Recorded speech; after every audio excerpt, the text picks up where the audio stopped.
आवाज़ और तस्वीर की दुनिया के दोस्तों, आज आप सब दोस्तों से अपनी एक नज़म जिसका उन्वान है पतंगें शेयर करने जा रहा हूं। अगर ये आपके दिल पर दस्तक दे तो इस दस्तक का जवाब दिल का दरवाज़ा खोल कर दीजिएगा।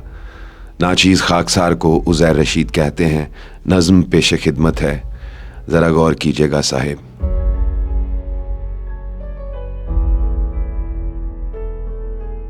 घर के एक कमरे में दीवार के साथ मैंने कुछ पतंगें टांग रखी हैं।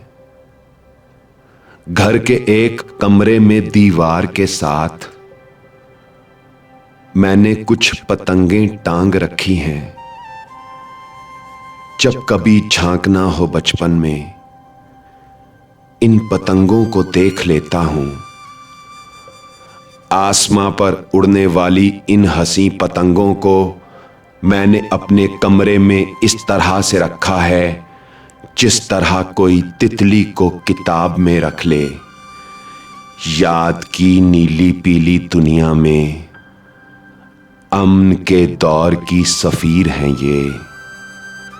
जब न बारूद था फिजाओं में, एक अजब जोश था हवाओं में। कच्चे धागे की डोर से बच्चे घर की छत से इन्हें उड़ाते थे, आसमानों पे लेके जाते थे, सोच के जाविये लड़ाते थे।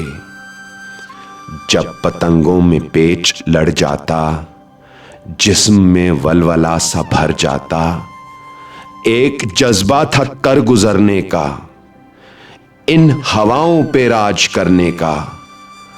रंग बरंगी हंसी पतंगों से आसमां सज सा जाया करता था।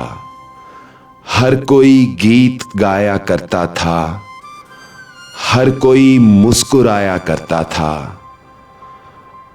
अब मगर सब बदल चुका है यहां। अब कोई भी पतंग नहीं उड़ती। कच्चे धागे की डोर का पिन्ना ऐसी तलवार बन गया जिससे ये पतंगें भी खौफ खाती हैं।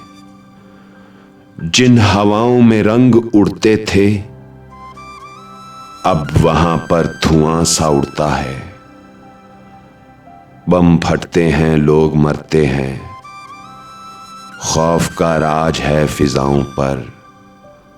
मौत का सोग है हवाओं पर।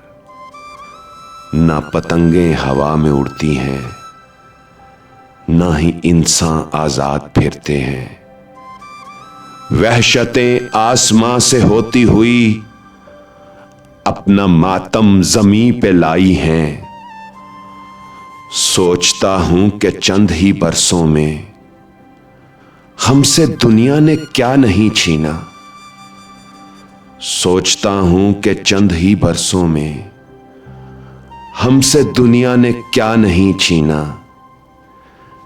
इन पतंगों से आसमां छीना, जीने वालों से ये जहां छीना।